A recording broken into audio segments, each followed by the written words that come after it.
ನಮಸ್ತೆ ಸ್ನೇಹಿತರೆ, ಇವತ್ತು ನಾವು ದ್ವಿತೀಯ BA ಇತಿಹಾಸದಲ್ಲಿ ಅಭ್ಯಾಸವನ್ನು ಮುಂದುವರಿಸ್ತಾ ಬ್ಲಾಕ್ 4ರಲ್ಲಿದ್ದೇವೆ. ಬ್ಲಾಕ್ 3ರ ತನಕ ಇರುವಂತಹ ಎಲ್ಲ ಮುಖ್ಯವಾದ ಪ್ರಶ್ನೆಗಳ ವಿವರಣೆಯನ್ನು ತಿಳ್ಕೊಂಡಿದ್ದೇವೆ. ಅದೆಲ್ಲ ನಿಮಗೆ ವಿಡಿಯೋ ಬೇಕು ಅಂತಾದರೆ ಪ್ಲೇ ಲಿಸ್ಟಲ್ಲಿ ಹಾಕಿದ್ದೇನೆ, ಅದನ್ನು ನೋಡ್ಕೊಳ್ಳಿ. ಸೆಕೆಂಡ್ ಇಯರ್ BA ಇತಿಹಾಸ ಅಂತ ಇದೆ, ಅದರಲ್ಲಿ ಎಲ್ಲವನ್ನು ಕೂಡ ಹಾಕಿದ್ದೇನೆ, ಪ್ಲೇ ಲಿಸ್ಟಲ್ಲಿದೆ, ನೋಡ್ಕೊಳ್ಳಿ ಅದನ್ನು. ಇವತ್ತು ಬ್ಲಾಕ್ 4ರಲ್ಲಿ ಬರುವಂತಹ ಮುಖ್ಯವಾದ ಪ್ರಶ್ನೆಗಳ ವಿವರಣೆಯನ್ನು ನೋಡ್ಕೊಳ್ತಾ ಹೋಗುವ. ಪುಟ ಸಂಖ್ಯೆ 211ಕ್ಕೆ ಬನ್ನಿ. ಇಲ್ಲಿ ನೋಡಿ, ಘಟಕ 19ರಿಂದ ನಮ್ಮ ಬ್ಲಾಕ್ 4 ಆರಂಭ ಆಗ್ತದೆ. ಇದರಲ್ಲಿ ನಾವು ಯಾವ ಪ್ರಶ್ನೆ ಬಂದಿದೆ, ಮುಖ್ಯವಾದ ಪ್ರಶ್ನೆ ಯಾವುದಿದೆ ಅಂತ ನೋಡ್ಕೊಂಡು ಹೋದರೆ ನಿಮಗೆ ಕರ್ನಾಟಕ ಯುದ್ಧ, ಆಮೇಲೆ ಮೊದಲನೇ ಪಾನಿಪತ್ ಯುದ್ಧದ ಬಗ್ಗೆ ಸ್ವಲ್ಪ ನೋಡ್ಕೊಳ್ಳಿ. ಯಾಕಂದರೆ ಕೆಲವೊಂದು ಪ್ರಶ್ನೆ ಪತ್ರಿಕೆಯಲ್ಲಿ ಈ ಪಾನಿಪತ್ ಕದನವನ್ನು ಕೇಳಿದ್ದಾರೆ, ಹಾಗೆಯೇ ಕರ್ನಾಟಕ ಯುದ್ಧವನ್ನು ಕೇಳಿದ್ದಾರೆ. ಈ ಥರ ಕೆಲವೊಂದು ಯುದ್ಧಗಳ ಬಗ್ಗೆ ಕೇಳಿದ್ದಾರೆ. ಅದು 5 ಅಂಕಕ್ಕೆ ಕೇಳಿರುವಂತಹ ಪ್ರಶ್ನೆಗಳು. ಈ ಒಂದು ಮೊದಲನೆಯ ಕರ್ನಾಟಕ ಯುದ್ಧದ ಬಗ್ಗೆ ಇವತ್ತು ನೋಡ್ಕೊಳ್ಳುವ. ಇದು 4ನೇ ಬ್ಲಾಕಲ್ಲಿದೆ, ಮೊದಲನೆಯ ಕರ್ನಾಟಕ ಯುದ್ಧ. ಅದರ ಬಗ್ಗೆ ಒಂದು ಸ್ವಲ್ಪ ವಿಷಯ ಏನಿದೆ, ಕರ್ನಾಟಕ ಯುದ್ಧ ಯಾರೊಳಗೆ ನಡೆಯಿತು, ಎಲ್ಲಿ ನಡೆಯಿತು ಎನ್ನುವಂಥ ವಿಚಾರ ನಿಮಗೆ ಸ್ವಲ್ಪ ಗೊತ್ತಾದರೆ 5 ಅಂಕದ ಪ್ರಶ್ನೆಗೆ 1.5 ಪುಟದಷ್ಟು ಬರಲಿಕ್ಕೆ ಏನೂ ಕಷ್ಟ ಆಗೋದಿಲ್ಲ. ಅದನ್ನೇ ವಿವರಿಸ್ತಾ ಹೋಗುವುದಷ್ಟೇ. ಪಾಯಿಂಟ್ಸ್ ರೀತಿಯಲ್ಲಿ ನಿಮಗೆ ಮಾಡಲಿಕ್ಕೆ ಆಗ್ತಾ ಇದೆ ಅಂತಾದರೆ ಅದನ್ನೇ ಪಾಯಿಂಟ್ಸ್ ರೀತಿಯಲ್ಲಿಯೇ ಮಾಡ್ಕೊಳ್ತಾ ಬರಿತಾ ಹೋಗಬೇಕು. ಮೊದಲನೆಯ ಕರ್ನಾಟಕ ಯುದ್ಧ ಬ್ರಿಟಿಷರು ಮತ್ತು ಫ್ರೆಂಚರ ನಡುವಿನ ಸಂಘರ್ಷಕ್ಕೆ ಕೋರಮಂಡಲ ಪ್ರಾಂತ್ಯ ಹೋರಾಟದ ರಣರಂಗವಾಯಿತೆಂದು ನಮಗೆ ತಿಳಿದು ಬರುವಂಥದ್ದು. ಬ್ರಿಟಿಷರು ಹಾಗೂ ಫ್ರೆಂಚರು ಅವರ ನಡುವೆ ನಡೆದಂತಹ ಒಂದು ಸಂಘರ್ಷ. ಮೊಘಲ್ ಸಾಮ್ರಾಜ್ಯದ ಪತನಾನಂತರ ಇದು ಯಾವಾಗಾಯಿತು ಅಂತ ಹೇಳಿದರೆ, ಮೊಘಲರ ಸಾಮ್ರಾಜ್ಯ ಆಳ್ವಿಕೆ ಮಾಡ್ತಾ ಇದ್ದಂಥ ಸಂದರ್ಭ ಅಲ್ಲ, ಅದಾದ ನಂತರ ಅವರ ಒಂದು ಸಾಮ್ರಾಜ್ಯದ ಪತನ ಆದ ನಂತರ ದಕ್ಷಿಣ ಪ್ರದೇಶದಲ್ಲಿ ನಿಜಾಮ್ ಉಲ್ ಮುಲ್ಕನ್ ಅಧೀನದಲ್ಲಿ ಸ್ವತಂತ್ರವಾಯಿತು. ಹೈದರಾಬಾದ್ನ ಪ್ರಾಂತ್ಯವು ಆಡಳಿತ ಕೇಂದ್ರವಾಯಿತು.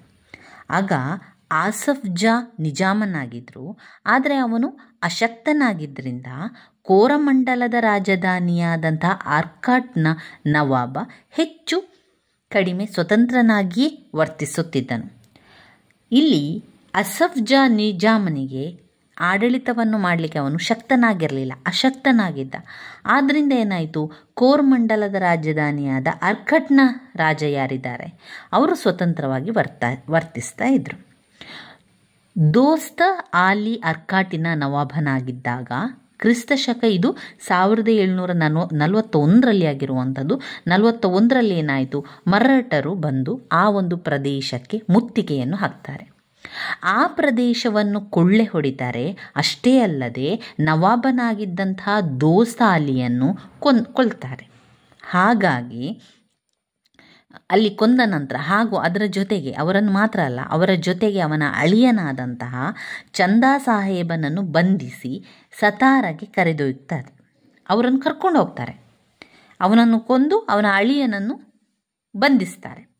ಮುಂದೇನಾಗ್ತದೆ ಅಂತ ಹೇಳಿದರೆ, ಮುಂದೆ ದೋಸ್ತ ಅಲಿಯನ ಮಗನೂ ಕೊಲೆಯಾಗಿ ರಾಜಕೀಯ ಅಸ್ಥಿರತೆ ಉಂಟಾದಾಗ, ಅಷ್ಟಾಗಿ ರಾಜನ ಅಳಿಯನನ್ನು ಬಂಧಿಸ್ತಾರೆ, ಆ ರಾಜನ ಮಗನನ್ನು ಕೊಲೆ ಮಾಡ್ತಾರೆ. ಅಷ್ಟಾದಾಗ ಅಲ್ಲಿ ರಾಜಕೀಯದಲ್ಲಿ ಅಸ್ಥಿರತೆ ಬರ್ತದೆ. ರಾಜಕೀಯದಲ್ಲಿ ಅಸ್ಥಿರತೆ ಉಂಟಾದಾಗ ನಿಜಾಮನು 1743ರಲ್ಲಿ ತನ್ನ ನಂಬಿಕೆಯ ಬಂಟನಾಗಿದ್ದಂತಹ ಅನ್ವರುದ್ದೀನನ್ನು ಆರ್ಕಾಟಿನ ನವಾಬನನ್ನಾಗಿ ನೇಮಿಸ್ತಾರೆ. ಇದರಿಂದಾಗಿ ದೋಸ್ ಆಲಿಯ ಬೆಂಬಲಿಗರು ಅತೃಪ್ತರಾಗಿ ಪ್ರತಿಭಟನೆಯನ್ನು ಮಾಡಲಿಕ್ಕೆ ಆರಂಭ ಮಾಡ್ತಾರೆ. ಒಟ್ಟಿನಲ್ಲಿ ಆರ್ಕಾಟಿಕ್ ಪ್ರಾಂತ್ಯ ಅನೈಕತೆಯ ಒಂದು ಬೀಡಾಗ್ತದೆ. ಇದೇ ಸಂದರ್ಭದಲ್ಲಿ ಯುರೋಪಿನಲ್ಲಿ ಫ್ರೆಂಚರು ಮತ್ತು ಬ್ರಿಟಿಷರ ನಡುವೆ ಸಂಘರ್ಷ ಉಂಟಾಗ್ತದೆ. ಆಸ್ಟ್ರಿಯ ದೇಶದಲ್ಲಿ ಉತ್ತರಾಧಿಕಾರಕ್ಕಾಗಿ ಕಲಹ ಆರಂಭವಾದಾಗ ಬ್ರಿಟಿಷರು ಮತ್ತು ಫ್ರೆಂಚರು ಒಂದೊಂದು ಗುಂಪನ್ನು ಕೂಡ ಬೆಂಬಲಿಸ್ತಾರೆ. ಇದರಿಂದಾಗಿ ಏನಾಯಿತು, ಇವರಿಬ್ಬರ ನಡುವೆ ಯುರೋಪಿನಲ್ಲಿ ಯುದ್ಧ ಕೂಡ ಆರಂಭವಾಗ್ತದೆ. ಅದರ ಪರಿಣಾಮವಾಗಿ ಭಾರತದಲ್ಲೂ ಕೂಡ ಫ್ರೆಂಚ್ ಹಾಗೂ ಬ್ರಿಟಿಷರ ನಡುವೆ ಯುದ್ಧ ಆರಂಭವಾಗ್ತದೆ. ಈ ಹೊತ್ತಿನಲ್ಲಿಯೇ ಫ್ರೆಂಚರು ಏನು ಮಾಡ್ತಾರೆ, ಪಾಂಡಿಚೇರಿಯನ್ನು ತಮ್ಮ ಪ್ರಬಲ ವ್ಯಾಪಾರ ಕೋಟೆಯನ್ನಾಗಿ ಮಾಡಿಕೊಂಡು ಮಚಲಿಪಟ್ಟಣ, ಮಾಹೆ, ಬಂಗಾಳದ ಚಂದ್ರನಾಗೂರ್ ಫ್ರೆಂಚರ ಪ್ರಮುಖ ವ್ಯಾಪಾರ ಕೇಂದ್ರಗಳಾಗ್ತದೆ. ಈ ಎಲ್ಲ ವ್ಯಾಪಾರದಲ್ಲಿ ಈಗಾಗಲೇ ಇದ್ದಂಥ ಪೈಪೋಟಿ ರಾಜಕೀಯ ಪ್ರಾಬಲ್ಯದ ಪೈಪೋಟಿಯಾಗಿ ಮಾರ್ಪಡ್ತದೆ. ಯುದ್ಧ ಆರಂಭವಾಗುತ್ತಿದ್ದಂತೆ ಬ್ರಿಟಿಷರು ಫ್ರೆಂಚರ ಪ್ರಮುಖ ನೆಲೆ ಪಾಂಡಿಚೇರಿಯ ಮೇಲೆ ದಾಳಿ ಕೂಡ ಮಾಡ್ತಾರೆ. ಕೂಡಲೇ ಫ್ರೆಂಚರು ದಕ್ಷ ದಂಡನಾಯಕನಾಗಿದ್ದಂತಹ ಡೂಪ್ಲೆಯು ಬ್ರಿಟಿಷರ ನೆಲೆ ಮದ್ರಾಸಿನ ಮೇಲೆ ದಾಳಿ ಮಾಡಿ ಅದನ್ನು ವಶಪಡಿಸಿಕೊಳ್ತಾರೆ. ಈ ಸಂದಿಗ್ಧ ಸಮಯದಲ್ಲಿ ಬ್ರಿಟಿಷರು ಏನು ಮಾಡ್ತಾರೆ, ಕರ್ನಾಟಿಕ್ ನವಾಬ ಅನ್ವರುದ್ದೀನ್ಗೆ ದೂರನ್ನು ಸಲ್ಲಿಸ್ತಾರೆ. ಕೂಡಲೇ ನವಾಬನು ಫ್ರೆಂಚರಿಗೆ ಆದೇಶಿಸಿ ಮದ್ರಾಸನ್ನು ತೆರವುಗೊಳಿಸುವಂತೆ ತಿಳಿಸ್ತಾರೆ. ಆದರೆ ಫ್ರೆಂಚರು ಈ ಕೋರಿಕೆಗೆ ಮನ್ನಣೆ ನೀಡಲಿಲ್ಲ. ಏನಾಗ್ತದೆ, ಆಗ ಮದ್ರಾಸ್ ಪ್ರಾಂತ್ಯದ ಆಡಳಿತದ ಹೊಣೆಗಾರಿಕೆ ಹೊಂದಿದ್ದಂತಹ ಅನ್ವರುದ್ದೀನನು ಕ್ರೋಧಗೊಂಡು ತನ್ನ ಅಧಿಕಾರವನ್ನು ಸಾಬೀತುಪಡಿಸಲು ಫ್ರೆಂಚರ ಯುದ್ಧವನ್ನು ಮಾಡ್ತಾನೆ. ಫ್ರೆಂಚರ ಯುದ್ಧವನ್ನು ಘೋಷಿಸುವಂಥದ್ದು. ಅನ್ವರುದ್ದೀನ್ನ ಸೈನ್ಯವು 10,000 ಸೈನಿಕರನ್ನು ಒಳಗೊಳ್ತದೆ. ಈ ಒಂದು ಬೃಹತ್ ಸೈನ್ಯವು ಅತ್ಯಂತ ಪುಟ್ಟದಾಗಿದ್ದ ಫ್ರೆಂಚ್ ಸೈನ್ಯದ ವಿರುದ್ಧ ಹೋರಾಡಲಿಕ್ಕೆ ಆರಂಭ ಮಾಡ್ತಾರೆ. ಫ್ರೆಂಚ್ ನೇತೃತ್ವದಲ್ಲಿ 230 ಫ್ರೆಂಚ್ ಸೈನಿಕರು ಹಾಗೂ 700 ಭಾರತೀಯ ಸೈನಿಕರು ಕೂಡ ಇರ್ತಾರೆ. ಸ್ಯಾಂಥೋಮ್ ಮತ್ತು ಆಡ್ಯಾರ್ ಕದನಗಳಲ್ಲಿ ನವಾಬನು ಸೈನ್ಯವು ಸಂಪೂರ್ಣವಾಗಿ ಸೋತು ಹೋಗ್ತದೆ. ಈ ಯುದ್ಧವು ವಿದೇಶಿಯರ ಯುದ್ಧ ಪ್ರಾಬಲ್ಯ ಹಾಗೂ ಭಾರತೀಯ ಸೈನ್ಯದ ದುರ್ಬಲತೆಯನ್ನು ಪ್ರತಿಬಿಂಬಿಸಿದೆ. ಈ ಮಧ್ಯೆ ಏನಾಗ್ತದೆ ಅಂದರೆ, ಯುರೋಪಿನಲ್ಲಿ ನಡೆಯುತ್ತಿದ್ದಂತಹ ಬ್ರಿಟಿಷರು ಹಾಗೂ ಫ್ರೆಂಚರ ನಡುವಿನ ಯುದ್ಧವು ಎ ಲಾ ಚಾಪೆಲ್ ಒಪ್ಪಂದದೊಂದಿಗೆ ಮುಕ್ತಾಯ ಕೂಡ ಆಗ್ತದೆ. ಈ ಒಪ್ಪಂದದ ಪ್ರಕಾರ ಭಾರತದಲ್ಲೂ ಕೂಡ ಬ್ರಿಟಿಷ್ ಹಾಗೂ ಫ್ರೆಂಚರ ನಡುವಿನ ಹೋರಾಟ ಕೊನೆಯಾಗ್ತದೆ. ಈ ಒಪ್ಪಂದದ ಪ್ರಕಾರ ಏನಾಯಿತು, ಫ್ರೆಂಚರು ಮದ್ರಾಸನ್ನು ಬ್ರಿಟಿಷರಿಗೆ ಬಿಟ್ಟುಕೊಡಲೇಬೇಕಾಯಿತು. ಈ ಯುದ್ಧದಿಂದಾಗಿ ಫ್ರೆಂಚರಿಗಾಗಲಿ ಬ್ರಿಟಿಷರಿಗಾಗಲಿ ಪ್ರಾದೇಶಿಕವಾಗಿ ಯಾವುದೇ ಲಾಭವಾಗಲಿಲ್ಲ. ಮೊದಲನೆಯ ಕರ್ನಾಟಿಕ್ ಯುದ್ಧದಿಂದ ಅರಿವಾದ ಅತ್ಯಂತ ಪ್ರಮುಖ ಅಂಶ ಏನೆಂದರೆ, ಭಾರತೀಯ ಸೈನ್ಯದ ದುರ್ಬಲತೆ, ಭಾರತೀಯ ದೊರೆಗಳ ದೌರ್ಬಲ್ಯ ಬ್ರಿಟಿಷರು ಹಾಗೂ ಫ್ರೆಂಚರಿಬ್ಬರಿಗೂ ತಾವು ಪ್ರಾಬಲ್ಯ ಸ್ಥಾಪಿಸಿಕೊಳ್ಳಬಹುದೆಂಬ ಆಶಯವನ್ನು ಹುಟ್ಟಿಸಿತು. ಇದೇ ಮುಂದಿನ ಕದನಗಳಲ್ಲಿ ಕಾರಣವಾಯಿತು. ನೋಡಿ, ಮೊದಲನೆಯ ಕರ್ನಾಟಿಕ್ ಯುದ್ಧದಲ್ಲಿ ಏನಾಯಿತು ಅಂತ ಹೇಳಿದರೆ, ಒಟ್ಟಾರೆಯಾಗಿ ನಾವು ನೋಡಿದರೆ ಭಾರತದ ಸೈನ್ಯ ಶಕ್ತಿ ಕಡಿಮೆ ಇತ್ತು ಮತ್ತು ಭಾರತದ ಸೈನಿಕರ ಒಂದು ದುರ್ಬಲತೆ ಅಲ್ಲಿ ಕಾಣಿಸ್ತದೆ. ಈ ದುರ್ಬಲತೆಯನ್ನೇ ಅವರು ಏನು ಮಾಡಿದರು, ಅವರು ಶಕ್ತಿವಂತರಾದರಲ್ಲಿ ಭಾರತೀಯ ದೊರೆಗಳ ದೌರ್ಬಲ್ಯತೆ ಕೂಡ ಅದರಲ್ಲಿ ಕಂಡು ಬರ್ತದೆ. ನಮಗೆ ಈ ಒಂದು ಮೊದಲನೆಯ ಕರ್ನಾಟಿಕ್ ಯುದ್ಧದಲ್ಲಿ ನಮಗೆ ಅರಿವಾದಂಥ ಅಂಶ ಅಂದರೆ, ಭಾರತೀಯರ ಸೈನ್ಯ ದುರ್ಬಲವಾಗಿತ್ತು, ಭಾರತೀಯ ದೊರೆಗಳು ದೌರ್ಬಲ್ಯವನ್ನು ಕೂಡ ಹೊಂದಿದ್ರು. ಇದನ್ನು ತಿಳ್ಕೊಂಡಂತಹ ಯುರೋಪಿಯನ್ನರು ಅಂದರೆ ಬ್ರಿಟಿಷರು, ಫ್ರೆಂಚರು ಏನು ಮಾಡಿದರು ಅಂತ ಹೇಳಿದರೆ, ತಮ್ಮ ಪ್ರಾಬಲ್ಯವನ್ನು ಸ್ಥಾಪಿಸಿಕೊಳ್ಳಲಿಕ್ಕೆ ಅವರಿಗೆ ಅದೊಂದು ಶಕ್ತಿ ಆಯಿತು. ಅವರಿಗಾಗಿ ಗೊತ್ತಾಯಿತು, ಇವರು ಸೈನ್ಯ ಬಲ ಇಲ್ಲ, ಇವರು ದುರ್ಬಲರಾಗಿದ್ದಾರೆ, ಇವಾಗ ನಾವು ಅಲ್ಲಿ ಹೋಗಿ ನೆಲೆ ನಿಲ್ಲಬೇಕು, ನಾವು ಅದನ್ನು ಎಲ್ಲವನ್ನು ಮುಟ್ಟುಗೋಲು ಹಾಕ್ಕೊಳ್ಬೇಕು ಅನ್ನುವಂಥದ್ದು ಗೊತ್ತಾದದ್ದು ಅವರಿಗೆ. ಆಗ ಆ ನಂತರದ ಮುಂದಿನ ಕದನಗಳಲ್ಲೆಲ್ಲ ಅವರು ಅದನ್ನು ಉಪಯೋಗಿಸಿಕೊಳ್ತಾ ಬಂದರು. ಇದು ಮೊದಲನೆಯ ಕರ್ನಾಟಿಕ್ ಯುದ್ಧದಲ್ಲಿ ನಮಗೆ ತಿಳಿದು ಬರುವಂತಹ ವಿಷಯ. ಈ ಕರ್ನಾಟಿಕ್ ಯುದ್ಧಗಳ ಪರಿಣಾಮ ಏನಾಯಿತು ಅಂತ ಹೇಳಿದರೆ, ಕರ್ನಾಟಕ ಯುದ್ಧದಲ್ಲಿ ಬ್ರಿಟಿಷರ ಪ್ರಾಬಲ್ಯ ಹೆಚ್ಚಿತು. ಫ್ರೆಂಚರ ಸಾಮ್ರಾಜ್ಯ ನಿರ್ಮಾಣ ಆಗುವಂತಹ ಕನಸು ನನಸಾಗಲಿಲ್ಲ. ಫ್ರೆಂಚರು ಇಲ್ಲಿ ಬಲ ಆಗಲಿಲ್ಲ, ಇಲ್ಲಿ ಬ್ರಿಟಿಷರೇ ಅವರು ಪ್ರಾಬಲ್ಯವನ್ನು ಹೊಂದ್ತಾರೆ. ಭಾರತದ ಇತಿಹಾಸದ ಮೇಲೆ ಯಾವ ಪರಿಣಾಮ ಬೀರಿತು ನೋಡೋಣ ಅಂದರೆ, ಭಾರತೀಯ ದೊರೆಗಳಿಗೆ ತಮ್ಮ ಅಸಮರ್ಥ್ಯದ ಸೈನಿಕ ದುರ್ಬಲತೆ ಇರಬಹುದು, ಅವರ ಒಂದು ದೌರ್ಬಲ್ಯ ಇರಬಹುದು, ಅಸಮರ್ಥತೆಯ ಬಗ್ಗೆ ತಿಳಿದುಕೊಳ್ಳಲಿಕ್ಕೆ ಅವರಿಗೆ ಆಯಿತು. ಅವರಿಗೆ ಅವಾಗ ಏನು ಕೂಡ ಅರಿವೇ ಆಗಿರಲಿಲ್ಲ, ನಮ್ಮ ದೊರೆಗಳಿಗೆ ಅಸಮರ್ಥತೆ ಇದೆ ಅಥವಾ ಸೈನಿಕ ದೌರ್ಬಲ್ಯತೆಯನ್ನು ಹೊಂದಿದೆ ಎನ್ನುವಂಥ ಅರಿವೇ ಆಗಲಿಲ್ಲ. ಐರೋಪ್ಯರ ಆಧುನಿಕ ಯುದ್ಧ ತಂತ್ರದಿಂದ ಸೋಲನ್ನು ಅನುಭವಿಸಿಯೂ ಪಾಠ ಕಲಿಯಲಿಲ್ಲ. ರಾಜರ ನಡುವೆ ಒಗ್ಗಟ್ಟು ಮೂಡಲಿಲ್ಲ. ಇದು ಬ್ರಿಟಿಷರಿಗೆ ಏನಾಯಿತು, ತುಂಬಾ ಸಹಾಯಕವಾಯಿತು. ನೋಡಿ, ಎಲ್ಲ ರಾಜರುಗಳು ಒಗ್ಗಟ್ಟಾಗಿ ಬ್ರಿಟಿಷರ ವಿರುದ್ಧ ಹೋರಾಟವನ್ನು ಮಾಡ್ತಿದ್ರೆ ಅವತ್ತಿನ ಕಾಲದಲ್ಲಿ ಬ್ರಿಟಿಷರು ನಮ್ಮ ರಾಜ್ಯವನ್ನು ಆಳ್ತಾ ಇರಲಿಲ್ಲ. ಹಿಂದಿನ ತಲೆಮಾರಿನಲ್ಲಿ ಭಾರತವನ್ನು ಆಳಿದಂತಹ ಬ್ರಿಟಿಷರು ಆಳ್ತಾನೇ ಇರಲಿಲ್ಲ, ಅವರನ್ನು ಓಡಿಸ್ಬೋದಿತ್ತು. ಯಾವಾಗ ನಮ್ಮ ಭಾರತೀಯ ಅರಸರು ಒಗ್ಗಟ್ಟಿನಿಂದಾಗಿ ಇರ್ತಿದ್ರೆ. ಆದರೆ ನಮ್ಮ ರಾಜರುಗಳು ಒಗ್ಗಟ್ಟಿನಿಂದ ಇರಲಿಲ್ಲ, ಅವರು ಒಬ್ಬರಿಗೊಬ್ಬರು ದ್ವೇಷ ಮಾಡ್ತಾಯಿದ್ರು. ಇದರಿಂದಾಗಿ ಅದು ಅವರಿಗೆ ಸಹಾಯ ಆಯಿತು. ರಾಜರ ದೌರ್ಬಲ್ಯತೆ ಇರಬಹುದು, ಅಥವಾ ಸೈನಿಕ ಶಕ್ತಿ ಕೂಡ ಇರಲಿಲ್ಲ, ದುರ್ಬಲರಾಗಿದ್ದರು. ಇದೆಲ್ಲ ಕೂಡ ಕಾರಣವಾಯಿತು ಅಂತ ಹೇಳ್ಬೋದು. ಇನ್ನು ಇದಾದ ನಂತರ ನಮಗೆ ಬರುವಂತಹ ಒಂದು ಮುಖ್ಯವಾದ ಕದನ ಬಾಕ್ಸರ್ ಕದನ. ನೀವು ಹಳೆಯ ಪ್ರಶ್ನೆ ಪತ್ರಿಕೆಗಳನ್ನು ನೀವು ನೋಡಿದರೆ ಬಾಕ್ಸರ್ ಕದನದ ಬಗ್ಗೆ ಕೇಳಿದ್ದಾರೆ ಸ್ನೇಹಿತರೆ. ಏನಿದು ಬಾಕ್ಸರ್ ಕದನ, ಇದರ ವಿಷಯ ಏನು ಎನ್ನುವಂಥದ್ದನ್ನು ನಾವು ತಿಳಿತಾ ಹೋಗುವ. ಈಗ ಪ್ಲಾಸಿ ಕದನ ಆಯಿತು. ಪ್ಲಾಸಿ ಕದನದ ನಂತರ ಮೀರ್ ಜಾಫರನು ಬಂಗಾಳದ ನವಾಬನಾಗ್ತಾನೆ.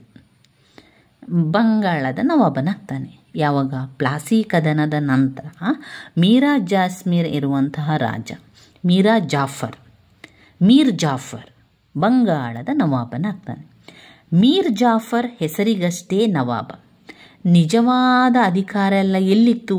ಬ್ರಿಟಿಷರ ಕೈಯಲ್ಲಿತ್ತು. ಬ್ರಿಟಿಷರೇ ನಿಜವಾದ ಅಧಿಕಾರವನ್ನು ಮಾಡ್ತಾ ಇದ್ದದ್ದು. ಹೆಸರಿಗೆ ಮಾತ್ರ ರಾಜ, ಹೆಸರಿಗೆ ಮಾತ್ರ ಅಲ್ಲಿ ರಾಜನನ್ನು ಕುಳ್ಳಿರಿಸುವಂಥದ್ದು, ಎಲ್ಲ ರೀತಿಯ ಅಧಿಕಾರವನ್ನು ಮಾಡುವಂಥದ್ದು ಬ್ರಿಟಿಷರೇ. ಈ ರೀತಿ ಇತ್ತು. ಪ್ಲಾಸಿ ಕದನ ನಂತರದ ಒಪ್ಪಂದಗಳಿಂದ ಬ್ರಿಟಿಷ್ ಅಧಿಕಾರಿಗಳೇನು ಮಾಡಿದರು? ನಿರೀಕ್ಷೆಗೂ ಮೀರಿ ಸಂಪತ್ತನ್ನು ದೋಚಿದ್ರು. ನಮ್ಮ ಇತಿಹಾಸದ ಪ್ರಕಾರ ಭಾರತವು ಸಂಪತ್ತಿನಿಂದ ಕೂಡಿದಂತಹ ದೇಶ ಆಗಿತ್ತು. ಆದರೆ ಯಾವಾಗ ಬ್ರಿಟಿಷರು ಬಂದು ಅಧಿಕಾರವನ್ನು ಪಡೆದುಕೊಳ್ತಾರೋ ನಮ್ಮ ದೇಶದಲ್ಲಿ, ಆವಾಗ ಅವರು ಸಿಕ್ಕಾಪಟ್ಟೆ ಎಲ್ಲ ಸಂಪತ್ತನ್ನು ದೋಚಿಕೊಂಡು ಹೋದರು. ಯುರೋಪಿಗೆ ಎಲ್ಲ ಸಂಪತ್ತನ್ನು ನಿರೀಕ್ಷೆಗೂ ಮೀರಿ ದೋಚಿಕೊಂಡು ಹೋದರು. ಯಾಕಂದರೆ ಅಧಿಕಾರ ಅವರ ಕೈಯಲ್ಲಿತ್ತು. ನಮ್ಮ ಭಾರತವನ್ನು ನಡೆಸಿಕೊಂಡು ಅವರೇ ಹೋಗ್ತಾ ಇದ್ರು. ಹೆಸರಿಗೆ ಮಾತ್ರ ರಾಜ ಇರ್ತಿದ್ದ, ಅವನ ಏನು ನಡೀತಿರಲಿಲ್ಲ, ಎಲ್ಲ ಬ್ರಿಟಿಷರೇ ಮಾಡ್ತಾಯಿದ್ರು. ಇದೇ ಸಂದರ್ಭದಲ್ಲಿ ಏನಾಯಿತು? ಬಂಗಾಳದ ಮೇಲೆ ಮರಾಠರು ಮತ್ತು ಇತರ ದಾಳಿಗಳಿಂದಾಗಿ ಬಂಗಾಳದ ಆರ್ಥಿಕ ಪರಿಸ್ಥಿತಿ ಮತ್ತಷ್ಟು ಹದಗೆಡಲಿಕ್ಕೆ ಆರಂಭ ಆಯಿತು. ಅಂದರೆ ಆರ್ಥಿಕ ಸ್ಥಿತಿ ಇರಲಿಲ್ಲ, ಅಂದರೆ ಹಣ ಇರಲಿಲ್ಲ ಆಯಿತು. ಬ್ರಿಟಿಷರ ಒತ್ತಡದಲ್ಲಿ ಆಡಳಿತ ನಡೆಸುವುದು ಮೀರ್ ಜಾಫರ್ನಿಗೆ ತುಂಬ ಕಷ್ಟ ಆಯಿತು. ಅವರಿಗೆ ಒತ್ತಡ, ಬ್ರಿಟಿಷರ ಅಧಿಕಾರ ಎಲ್ಲ ಇರೋದು ಅವರ ಕೈಯಲ್ಲಿ, ಹೆಸರಿಗೆ ಮಾತ್ರ ರಾಜ. ಬ್ರಿಟಿಷರು ಏನು ಮಾಡ್ತಾಯಿದ್ರು? ಅಷ್ಟು ತರಬೇಕು, ಇಷ್ಟು ಹಣವನ್ನು ವಸೂಲಿ ಮಾಡಬೇಕು, ಅಷ್ಟು ಕಂದಾಯವನ್ನು ಹಾಕಿ ನಮಗೆ ಹಣ ಕೊಡಬೇಕು ಎನ್ನುವಂತಹ ಒಂದು ಒತ್ತಡ ಬಂದಾಗ ಅದನ್ನು ಮಾಡಲಿಕ್ಕೆ ಆಗಲಿಲ್ಲ. ಮೀರ್ ಜಾಫರನಿಗೆ ಕಷ್ಟ ಆಯಿತು. ಬ್ರಿಟಿಷರ ಕಪಿಮುಷ್ಟಿಯಿಂದ ಪಾರಾಗಲಿಕ್ಕೆ ಡಚ್ಚರ ಸಹಾಯವನ್ನು ಮೀರ್ ಜಾಫರ್ ಕೇಳ್ತಾನೆ. ಮೀರ್ ಜಾಫರ್ನಿಗೆ ಆಗ್ತಾ ಇರಲಿಲ್ಲ, ತುಂಬ ಒತ್ತಡ ಆಗ್ತಾಯಿತ್ತು, ತುಂಬ ಟೆನ್ಷನ್ ಕೂಡ ಆಗ್ತಾಯಿತ್ತು. ಅವಾಗ ಅವನೇನು ಮಾಡ್ತಾನೆ? ಡಚ್ಚರ ಸಹಾಯವನ್ನು ಕೇಳ್ತಾನೆ. ಡಚ್ಚರ ಸಹಾಯವನ್ನು ಪಡೆಯಲು ಮೀರ್ ಜಾಫರ್ ಪ್ರಯತ್ನಿಸಿದನು. ಡಚ್ಚರ ಹಡಗುಗಳು ಹೂಗ್ಲಿ ನದಿಯ ಹತ್ತಿರದವರೆಗೂ ಬಂದವು. ಆದರೆ ಬ್ರಿಟಿಷರೇನು ಮಾಡಿದರು? ಡಚ್ಚರನ್ನು ಬಿದಿರಾ ಎಂಬಲ್ಲಿ 1759 ನವೆಂಬರ್ 25 ಅವರನ್ನು ಕೂಡ ಸೋಲಿಸ್ತಾರೆ. ಯಾರು? ಬ್ರಿಟಿಷರು ಡಚ್ಚರನ್ನು. ಸೋತ ಡಚ್ಚರು ಬ್ರಿಟಿಷರಿಗೆ ಮೀರ್ ಜಾಫರ್ನ ಬದಲು ತಮಗೆ ಹೆಚ್ಚಿನ ಹಣ ಕೊಡುವ ಹೊಸ ವ್ಯಕ್ತಿಯನ್ನು ನವಾಬನನ್ನಾಗಿ ಮಾಡಲು ಪ್ರಯತ್ನಿಸ್ತಾರೆ. ಮೀರ್ ಜಾಫರ್ನ ಅಳಿಯ ಏನು ಮಾಡ್ತಾನೆ? ಮೀರ್ ಕಾಸಿಂ ಬ್ರಿಟಿಷರಿಗೆ ಅಪಾರ ಹಣವನ್ನು ಕೊಡುವ ಭರವಸೆಯನ್ನು ಕೂಡ ಕೊಡ್ತಾನೆ. ಯಾರು? ಮೀರ್ ಜಾಫರ್ನ ಅಳಿಯ. ಇದರಿಂದಾಗಿ 1760 ಸೆಪ್ಟೆಂಬರ್ 27 ಮೀರ್ ಕಾಸಿಂ ಬಂಗಾಳದ ನವಾಬನಾಗ್ತಾನೆ. ಹೇಗೆ? ಬ್ರಿಟಿಷರಿಗೆ ಹೆಚ್ಚಿನ ಹಣವನ್ನು ಕೊಡ್ತೇನೆ ಎನ್ನುವ ಮುಖಾಂತರ ಅವನು ಅಲ್ಲಿ ನವಾಬನ ಆಗುವಂಥದ್ದು. ನವಾಬನಾಗಿ ಮೀರ್ ಕಾಸಿಂ ಏನು ಮಾಡ್ತಾನೆ? ಮೀರ್ ಕಾಸಿಂ ಅಧಿಕಾರಕ್ಕೆ ಬಂದ ಕೂಡಲೇ ಬ್ರಿಟಿಷರಿಗೆ ಬೇರೆ ಬೇರೆ ಕಡೆಗಳಲ್ಲಿ ಜಮೀನ್ದಾರಿಕೆಯನ್ನು ಬಿಟ್ಟು ಕೊಡ್ತಾರೆ. ಎಲ್ಲೆಲ್ಲ ಅಂದರೆ ಬುರ್ದಾನ್, ಚಿತ್ತಗಂಗಾ, ಮಿಡ್ನಾಪುರ ಜಿಲ್ಲೆ, ಈ ರೀತಿ ಬೇರೆ ಬೇರೆ ಜಿಲ್ಲೆಗಳಲ್ಲಿರುವಂತಹ ಒಂದು ಜಮೀನ್ದಾರಿಕೆಯನ್ನು ಬಿಟ್ಟು ಕೊಡ್ತಾನೆ ಬ್ರಿಟಿಷರಿಗೆ. ಮೀರ್ ಜಾಫರನ ಕಾಲದಿಂದಲೂ ನೀಡಬೇಕಾಗಿದ್ದ ಹಣದ ಬಾಕಿಯನ್ನು ಬ್ರಿಟಿಷ್ ಕಂಪನಿಗೆ ಮೀರ್ ಕಾಸಿಂ ಅಳಿಯ ಕೊಡ್ತಾನೆ. ಬ್ರಿಟಿಷ್ ಅಧಿಕಾರಿಗಳಿಗೆ ಉಡುಗೊರೆಯಾಗಿ ಅಪಾರ ಹಣ ವೆಚ್ಚವನ್ನು ಕೂಡ ಮಾಡಬೇಕಾಯಿತು. ಆಮೇಲೆ ಬ್ರಿಟಿಷರು ಬಯಸಿದಂತಹ ಮೀರ್ ಕಾಸಿಂ ಬ್ರಿಟಿಷರ ಕೈಗೊಂಬೆಯಾಗಲಿಲ್ಲ. ಅವನು ಸ್ವತಂತ್ರ ಪ್ರಿಯನಾಗಿದ್ದ, ಉತ್ಸಾಹ ತರುಣನಾಗಿದ್ದ. ಬ್ರಿಟಿಷರ ಪ್ರಾಬಲ್ಯವನ್ನು ಹತ್ತಿಕ್ಕಬೇಕಾದರೆ ಪ್ರಬಲ ಸೈನ್ಯದ ಅವಶ್ಯಕತೆ ಇತ್ತು ಎಂದು ಮನಗಂಡಂತಹ ಅಳಿಯ ಮಿರ್ ಜಾಫರ್ನ ಅಳಿಯ ಮೀರ್ ಕಾಸಿಂ ಸೈನಿಕ ಸುಧಾರಣೆಗಳನ್ನು ಮಾಡ್ತಾ ಹೋದ. ಕಂದಾಯವನ್ನು ಸುವ್ಯವಸ್ಥಿತಗೊಳಿಸಿ ಬ್ರಿಟಿಷರ ವ್ಯಾಪಾರದ ಹಕ್ಕುಗಳನ್ನು ರದ್ದುಗೊಳಿಸಿ ಬರಿದಾಗಿದ್ದ ಬೊಕ್ಕಸವನ್ನು ತುಂಬಲು ಪ್ರಯತ್ನ ಮಾಡ್ತಾ ಹೋದ. ಅಲ್ಲದೆ ಬ್ರಿಟಿಷ್ ಹಾಗೂ ಭಾರತೀಯ ವರ್ತಕರ ಮೇಲೆ ಏಕಪ್ರಕಾರವಾಗಿ ಸುಂಕಗಳನ್ನು ಹಾಕಿ ನವಾಬನು ಅದನ್ನು ವಿಧಿಸ್ತಾನೆ. ಇದನ್ನು ಬ್ರಿಟಿಷರು ವಿರೋಧಿಸಲು ಪ್ರಾರಂಭಿಸಿದರು. ಇದರಿಂದಾಗಿ ಘರ್ಷಣೆ ಅನಿವಾರ್ಯವಾಯಿತು. ಮೀರ್ ಕಾಸಿಂ ರಾಜಧಾನಿಯನ್ನು ಮುರ್ಷಿದಾಬಾದಿನಿಂದ ಮಾಗಿಸಿಯಾರ್ಗೆ ಸ್ಥಳಾಂತರಿಸಿ ಸೈನಿಕ ಸಿದ್ಧತೆಯಲ್ಲಿ ತೊಡಗಿದರು. ಯುದ್ಧಕ್ಕೆ ಮೊದಲೇ ಬ್ರಿಟಿಷರು ಪುನಃ ಮಿರ್ ಜಾಫರ್ನನ್ನು ಬಂಗಾಳದ ನವಾಬನನ್ನಾಗಿ ಮಾಡಿದರು. ಬ್ರಿಟಿಷರು ಆಡಮ್ಸನ್ನ ನೇತೃತ್ವದಲ್ಲಿ 5,100 ಸೈನಿಕ ಪಡೆಯೊಂದಿಗೆ ಮೀರ್ ಕಾಸಿಂನ 20,000 ಸೈನ್ಯದ ವಿರುದ್ಧ ಯುದ್ಧವನ್ನು ಆರಂಭಿಸುತ್ತಾರೆ. ಮೀರ್ ಕಾಸಿಂನ ಸೈನ್ಯವು ಕಟ್ಟಾ, ಫೆರಿಯಾ, ಉಡೌವಲಯ ಮುಂತಾದ ಸ್ಥಳಗಳಲ್ಲಿ ಸೋಲನ್ನು ಅನುಭವಿಸುತ್ತದೆ. ಆಡಮ್ಸನ್ನು ರಾಜಧಾನಿ ಮಾಂಕಿರಿಯಾದ ಮೇಲೆ ದಾಳಿ ಮಾಡ್ತಾನೆ. ಸೋತ ಕಾಸಿಂ ಪಟ್ನಾ ನಗರಕ್ಕೆ ಓಡಿ ಹೋಗ್ತಾನೆ. ಅಲ್ಲಿಂದ ಚೌದ್ಗೆ ಹೋಗಿ ಶಾಡ್ಗಜನ ನೆರವನ್ನು ಕೂಡ ಕೇಳ್ತಾರೆ. ಅವನು ಮೊಘಲ್ ಚಕ್ರವರ್ತಿಯ ವಜೀರನಾಗಿದ್ದನು. ಮೊಘಲ್ ಚಕ್ರವರ್ತಿ ಶಾ ಆಲಂ ನೆರವು ನೀಡಲು ಒಪ್ಪಿಕೊಂಡನು. ಮೀರ್ ಕಾಸಿಂ ಚೌದನ್ನ ನವಾಬ ಶಾಜ್ಗಾ ಹಾಗೂ ಮೊಘಲ್ ಚಕ್ರವರ್ತಿ ಶಾ ಆಲಂ ಸಂಯುಕ್ತದಿಂದ ಸೈನ್ಯವು ಬ್ರಿಟಿಷರ ಸೈನ್ಯವನ್ನು ಬಕ್ಸಾರ್ ಎಂಬಲ್ಲಿ ಸಂಧಿಸಿದವು. ಬಕ್ಸರ್ ಕದನ ಅಂದರೆ ಬಕ್ಸರ್ ಎನ್ನುವಂಥ ಜಾಗ. ಆ ಬಕ್ಸರ್ ಜಾಗದಲ್ಲಿ ಬ್ರಿಟಿಷರು ಮತ್ತು ಮೊಘಲ್ ಚಕ್ರವರ್ತಿಗಳ ಸೈನ್ಯ ಎರಡು ಕೂಡ ಸಂಧಿಸಿ ಯುದ್ಧವನ್ನು ಮಾಡ್ತಾರೆ. ಅದುವೇ ಬಕ್ಸರ್ ಕದನ. ಬ್ರಿಟಿಷ್ ಸೇನಾನಿ ಹೆಕ್ಟರ್ ಮುನ್ರೋ 1764 ಅಕ್ಟೋಬರ್ 22 ಈ ಸಂಯುಕ್ತ ಸೈನ್ಯವನ್ನು ಸಂಪೂರ್ಣವಾಗಿ ಸೋಲಿಸಿದನು. ಸೋತ ಶಾಜ್ಗಜ್ ರೋಹಿಲ್ಗೆ ಓಡಿ ಹೋಗಿ ತಲೆಮರೆಸಿಕೊಂಡ. ಶಾ ಆಲಂ ಬ್ರಿಟಿಷರ ಪಕ್ಷ ಸೇರಿದನು. ಮೀರ್ ಕಾಸಿಂ ರಣರಂಗದಿಂದ ತಪ್ಪಿಸಿಕೊಂಡು ಅಲೆಮಾರಿ ಜೀವನವನ್ನು ನಡೆಸುತ್ತಾ ದೆಹಲಿಯಲ್ಲಿ ಕಡುಬಡತನದಲ್ಲಿ ಕೊನೆಗಾಲದಲ್ಲಿ ಮರಣವನ್ನು ಕೂಡ ಹೊಂದುತ್ತಾನೆ. ಬಕ್ಸರ್ ಕದನದ ಪರಿಣಾಮದಿಂದಾಗಿ ಬ್ರಿಟಿಷ್ ಸಾಮ್ರಾಜ್ಯದ ಏಳಿಗೆಗೆ ತಳಪಾಯವಾಯಿತು. ಕೊನೆಯಲ್ಲಿ ಈ ಬಕ್ಸರ್ ಕದನದಲ್ಲೂ ಕೂಡ ಬ್ರಿಟಿಷರೇ ಜಯವನ್ನು ಗಳಿಸ್ತಾರೆ. ಇವರೆಲ್ಲ ಮೊಘಲ್ ಚಕ್ರವರ್ತಿ ಎಲ್ಲ ಸೋಲನ್ನು ಅನುಭವಿಸ್ತಾರೆ. ನಂತರ ಬ್ರಿಟಿಷರ ಸಾಮ್ರಾಜ್ಯ ಏಳಿಗೆಗೆ ಅದು ತಳಪಾಯ ಆದಂತಾಗ್ತದೆ. ಭಾರತದಲ್ಲಿ ಎಲ್ಲ ಕಡೆ ಕೂಡ ಬ್ರಿಟಿಷರ ಸಾಮ್ರಾಜ್ಯವೇ ಏಳುವಂಥದ್ದು ಕಾಣ್ಬೋದು. ಬ್ರಿಟಿಷರು ಸಾಧಿಸಿದ ಗೆಲುವು ಬಕ್ಸರ್ನಲ್ಲಿ ಪೂರ್ಣಗೊಂಡಿತು. ಬಕ್ಸರ್ ಕದನವು ಬ್ರಿಟಿಷರಿಗೆ ಗೆಲುವನ್ನು ಕೊಡ್ತದೆ. ಕ್ರಮೇಣ ಬ್ರಿಟಿಷರ ಆಳ್ವಿಕೆಯೇ ಆರಂಭವಾಗಿರುವಂಥದ್ದು. ಬ್ರಿಟಿಷರ ಆಳ್ವಿಕೆ ಎಲ್ಲ ಕಡೆ ಅವರದೇ ಆಳ್ವಿಕೆ ಉಂಟಾಯಿತು. ಇದು ಬಕ್ಸರ್ ಕದನದಲ್ಲಿ ನಾವು ತಿಳಿದಿರುವಂತಹ ವಿಚಾರ. ಬಕ್ಸರ್ ಕದನ ಮೊಘಲ್ ಸಾಮ್ರಾಜ್ಯ ರಾಜರೆಲ್ಲ ಸೋಲಿಕ್ಕೆ ಕಾರಣವಾಯಿತು. ಆ ಬಕ್ಸರ್ ಎನ್ನುವಂಥ ಜಾಗದಲ್ಲಿ ನಡೆದಂತಹ ಕದನಕ್ಕೆ ಬಕ್ಸರ್ ಕದನ ಅಂತ ಹೇಳುವಂಥದ್ದು. ಬ್ರಿಟಿಷ್ ಮತ್ತು ಮೊಘಲ್ ಚಕ್ರವರ್ತಿಗಳ ನಡುವೆ ಆದಂಥದ್ದು. ನಂತರ ಬ್ರಿಟಿಷರಿಗೆ ಗೆಲುವಾಯಿತು. ಇಲ್ಲಿ ಬ್ರಿಟಿಷರು ಸೋಲಿಲ್ಲ, ಅವರು ತುಂಬ ಪ್ರಬಲವಾಗಿದ್ದರು. ಇನ್ನು ಘಟಕ 21ರಲ್ಲಿ ಮತ್ತೊಂದು ಮುಖ್ಯವಾದ ಪ್ರಶ್ನೆ ಇದೆ ನೋಡಿ. ರೆಗ್ಯುಲೇಟಿಂಗ್ ಕಾಯ್ದೆ ಎನ್ನುವಂಥದ್ದು. ರೆಗ್ಯುಲೇಟಿಂಗ್ ಕಾಯ್ದೆ ಎನ್ನುವಂಥದ್ದು ಏನು ಎನ್ನುವಂಥದ್ದು ತಿಳ್ಕೊಳ್ಳೋ. ರೆಗ್ಯುಲೇಟಿಂಗ್ ಕಾಯ್ದೆ 5 ಅಂಕಕ್ಕೂ ಕೂಡ ಒಮ್ಮೆ ಕೇಳಿದ್ದಾರೆ. ಭಾರತ ಸಂವಿಧಾನದ ಬೆಳವಣಿಗೆ ಇತಿಹಾಸದಲ್ಲಿ ರೆಗ್ಯುಲೇಟಿಂಗ್ ಎನ್ನುವಂಥ ಕಾಯ್ದೆ ಇದೆಯಲ್ಲ, ಅದು ಮೊದಲ ಮೆಟ್ಟಲಾಗಿದೆ. ಇದು ಬ್ರಿಟಿಷ್ ಸರ್ಕಾರ ಜಾರಿಗೆ ತಂದಂತಹ ಮೊಟ್ಟ ಮೊದಲ ಆಡಳಿತ ಸುಧಾರಣಾ ಕಾಯ್ದೆ. ಏನಿದು? ಮೊದಲಿಗೆ ನಮಗೆ ಆ ಒಂದು ವಿಷಯ ಅಥವಾ ರೆಗ್ಯುಲೇಟಿಂಗ್ ಕಾಯ್ದೆ ಅಂತ ಬಂದ ತಕ್ಷಣ ಇದೇನು ವಿಚಾರ, ಯಾರಿಗೆ ಸಂಬಂಧಪಟ್ಟ ವಿಚಾರ ಎನ್ನುವಂಥದ್ದು ನಮಗೆ ಗೊತ್ತಿರಬೇಕು. ರೆಗ್ಯುಲೇಟಿಂಗ್ ಕಾಯ್ದೆ ಎನ್ನುವಂಥದ್ದು ಸಂವಿಧಾನದ ಬೆಳವಣಿಗೆಯಲ್ಲಿ ರೆಗ್ಯುಲೇಟಿಂಗ್ ಕಾಯ್ದೆಯನ್ನು ಮೊಟ್ಟ ಮೊದಲಿಗೆ ಬ್ರಿಟಿಷರು ತಂದಂಥದ್ದು. ಯಾಕಾಗಿ ತಂದಿದ್ದಾರೆ? ಅವರು ತಮ್ಮ ಆಡಳಿತದ ಸುಧಾರಣೆಯಲ್ಲಿ ತಂದಂತಹ ಮೊಟ್ಟ ಮೊದಲ ಕಾಯ್ದೆಯೇ ರೆಗ್ಯುಲೇಟಿಂಗ್ ಕಾಯ್ದೆ. ಬ್ರಿಟಿಷ್ ಸರ್ಕಾರವು ಜಾರಿಗೆ ತಂದಂತಹ ಮೊಟ್ಟ ಮೊದಲ ಒಂದು ಕಾಯ್ದೆ ಅಂದರೆ ಅದು ರೆಗ್ಯುಲೇಟಿಂಗ್ ಕಾಯ್ದೆ. ಭಾರತದಲ್ಲಿದ್ದಂತಹ ಈಸ್ಟ್ ಇಂಡಿಯಾ ಕಂಪನಿಯ ವ್ಯವಹಾರಗಳನ್ನು ನಿಯಂತ್ರಿಸುವ ಉದ್ದೇಶದಿಂದ ಇಂಗ್ಲೆಂಡ್ನ ಪಾರ್ಲಿಮೆಂಟ್ ಜಾರಿಗೆ ತಂದ ನಿಯಂತ್ರಣ ಕಾಯ್ದೆ ಇದಾಗಿದೆ. ಇದು ಯಾವ ನಿಯಂತ್ರಣ ಕಾಯ್ದೆ? ಇದನ್ನು ಜಾರಿಗೆ ತಂದವರು ಯಾರು? ಇದನ್ನು ಜಾರಿಗೆ ತಂದವರು ಬ್ರಿಟಿಷ್ ಸರ್ಕಾರ.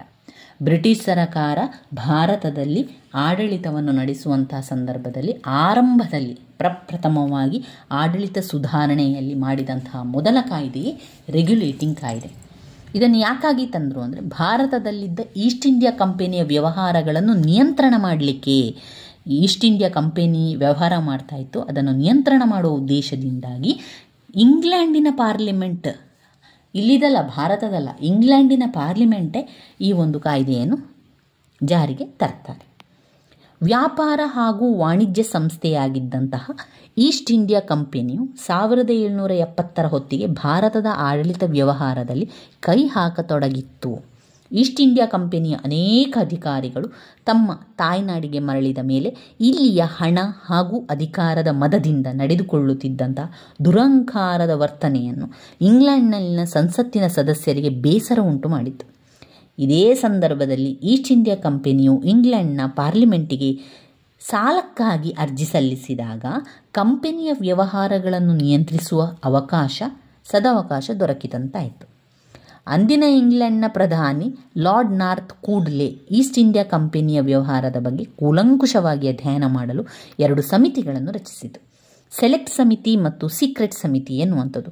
ಈ 2 ಸಮಿತಿಗಳು ಕಂಪನಿಯ ವ್ಯವಹಾರಗಳನ್ನು ನಿಯಂತ್ರಿಸುವ ಅಗತ್ಯವಿದೆ ಎಂದು ಕೂಡ ಸೂಚಿಸಿದವು. ಇದರಿಂದಾಗಿ ಏನಾಯಿತು? 1773ರಲ್ಲಿ ರೆಗ್ಯುಲೇಟಿಂಗ್ ಕಾಯ್ದೆಯು ಇಂಗ್ಲೆಂಡ್ನ ಪಾರ್ಲಿಮೆಂಟಿನಲ್ಲಿ ಬಹುಮತದೊಂದಿಗೆ ಜಾರಿಗೆ ಬಂದಿತು.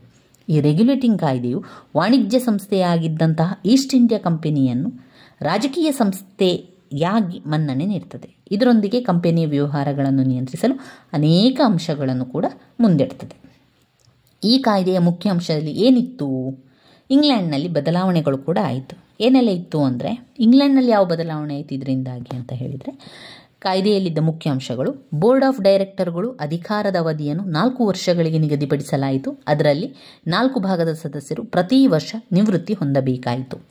ಮತ ಚಲಾವಣೆಯ ಅಧಿಕಾರ ಕೇವಲ 1000 ಪೌಂಡುಗಳಷ್ಟು ಆದಾಯ ಹೊಂದಿದ ಸದಸ್ಯರಿಗೆ ಮಾತ್ರ ಎಂದು ತೀರ್ಮಾನಿಸಲಾಯಿತು. ಬಂಗಾಳ, ಮದ್ರಾಸ್, ಮುಂಬೈ ಪ್ರಾಂತ್ಯದ ಪ್ರತಿಯೊಂದು ಆಡಳಿತ ವಿಚಾರವನ್ನು ಸೆಕ್ರೆಟರಿ ಆಫ್ ಸ್ಟೇಟ್ ಮುಂದೆ ಇಡಬೇಕಾಯಿತು. ಭಾರತದ ಗವರ್ನರ್ ಜನರಲ್ ಇತರ ಗವರ್ನರ್ಗಳ ಬೋರ್ಡ್ ಆಫ್ ಡೈರೆಕ್ಟರ್ಗಳ ಆದೇಶವನ್ನು ಪಾಲಿಸಬೇಕಾಯಿತು. ಈ ಕಾಯ್ದೆಯಲ್ಲಿನ ಮುಖ್ಯ ಅಂಶಗಳು: ಭಾರತದಲ್ಲಿ ಏನು ಬದಲಾವಣೆ ಆಯಿತು ಅಂತ ಹೇಳಿದರೆ, ಭಾರತದ ಆಡಳಿತವನ್ನು ನೋಡಿಕೊಳ್ಳಲು ಗವರ್ನರ್ ಜನರಲ್ ಅನ್ನು ನೇಮಕ ಮಾಡಲಾಯಿತು. ವಾರೆನ್ ಹೆಸ್ಟಿಂಗ್ ಮೊದಲ ಗವರ್ನರ್ ಜನರಲ್ ಆದನು. ಬಂಗಾಳದ ಸರ್ಕಾರದಲ್ಲಿ ಗವರ್ನರ್ ಜನರಲ್ ಜೊತೆಗೆ 4 ಜನ ಸದಸ್ಯರ ಸಮಿತಿಯನ್ನು ಕೂಡ ನೇಮಿಸಲಾಯಿತು. ಈ ಸದಸ್ಯರ ಕಾಲಾವಧಿ 5 ವರ್ಷ. ಆದರೆ ಇದರ ಮುಂಚೆ ಈ ಸದಸ್ಯರನ್ನು ತೆಗೆದುಹಾಕಬೇಕಾದರೆ ಬೋರ್ಡ್ ಆಫ್ ಡೈರೆಕ್ಟರ್ಗಳ ಶಿಫಾರಸಿನ ಮೇಲೆ ಇಂಗ್ಲೆಂಡ್ನ ದೊರೆಯ ಒಪ್ಪಿಗೆಯನ್ನು ಕೂಡ ಪಡೆಯಬೇಕಿತ್ತು. ರೆಗ್ಯುಲೇಟಿಂಗ್ ಕಾಯ್ದೆಯ ಬಂಗಾಳದ ಪರಮಾಧಿಕಾರವನ್ನು ಬೊಂಬಾಯಿ ಹಾಗೂ ಮದ್ರಾಸ್ ಪ್ರಾಂತ್ಯಗಳ ಮೇಲೆ ಸ್ಥಾಪಿಸಿತು. ಇದರ ಪ್ರಕಾರ ಬಂಗಾಳದ ಅನುಮತಿ ಇಲ್ಲದೆ ಬೊಂಬಾಯಿ ಮತ್ತು ಮದ್ರಾಸ್ ಸರ್ಕಾರಗಳು ಯುದ್ಧವನ್ನು ಆರಂಭಿಸಲು ಅಥವಾ ಶಾಂತಿ ಒಪ್ಪಂದವನ್ನು ಮಾಡಿಕೊಳ್ಳಲು ಸಾಧ್ಯವಿರಲಿಲ್ಲ. ಆದರೆ ತುರ್ತು ಪರಿಸ್ಥಿತಿಗೆ ಬಂದಾಗ ಮಾತ್ರ ಬೋರ್ಡ್ ಆಫ್ ಡೈರೆಕ್ಟರ್ಗಳ ವಿಶೇಷ ಅನುಮತಿಯನ್ನು ಪಡೆದು ಆ ಪ್ರಾಂತ್ಯಗಳು ಯುದ್ಧವನ್ನು ಆರಂಭಿಸಲು ಅಥವಾ ಶಾಂತಿ ಒಪ್ಪಂದವನ್ನು ಮಾಡಿಕೊಳ್ಳಲು ಅವಕಾಶವಿತ್ತು. ಈ ಕಾಯ್ದೆಯು ಕಲ್ಕತ್ತಾದ ಪೋರ್ಟ್ ವಿಲಿಯಂ ಸರ್ವೋಚ್ಚ ನ್ಯಾಯಾಲಯವನ್ನು ಕೂಡ ಸ್ಥಾಪಿಸಿತು.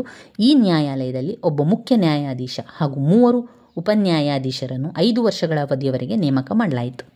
ಗವರ್ನರ್ ಜನರಲ್ ಸಮಿತಿಯಲ್ಲಿ ನಿರ್ಣಯಿಸಲಾದ ಪ್ರತಿಯೊಂದು ಕಾಯ್ದೆ, ಕಾನೂನು, ನಿಯಮಾವಳಿಗಳನ್ನು ಸರ್ವೋಚ್ಚ ನ್ಯಾಯಾಲಯದಲ್ಲಿ ನೋಂದಾಯಿಸಬೇಕಾಯಿತು. ಅದರೊಂದಿಗೆ ಅವು ಜಾರಿಗೆ ಬರಬೇಕಾದರೆ ಬೋರ್ಡ್ ಆಫ್ ಡೈರೆಕ್ಟರ್ಗಳ ಅನುಮತಿ ಅಗತ್ಯ. ಎಲ್ಲ ಒಂದು ಅನುಮತಿಗೆ ಬೋರ್ಡ್ ಆಫ್ ಡೈರೆಕ್ಟರ್ ಅನುಮತಿ ತುಂಬಾ ಅವಶ್ಯಕ ಆಯಿತಾಗ. ಈ ಕಾಯ್ದೆಯು ಭ್ರಷ್ಟಾಚಾರ ನಿರ್ಮೂಲನಕ್ಕಾಗಿ ತೀವ್ರವಾದ ಕ್ರಮವನ್ನು ಕೈಗೊಂಡಿತು.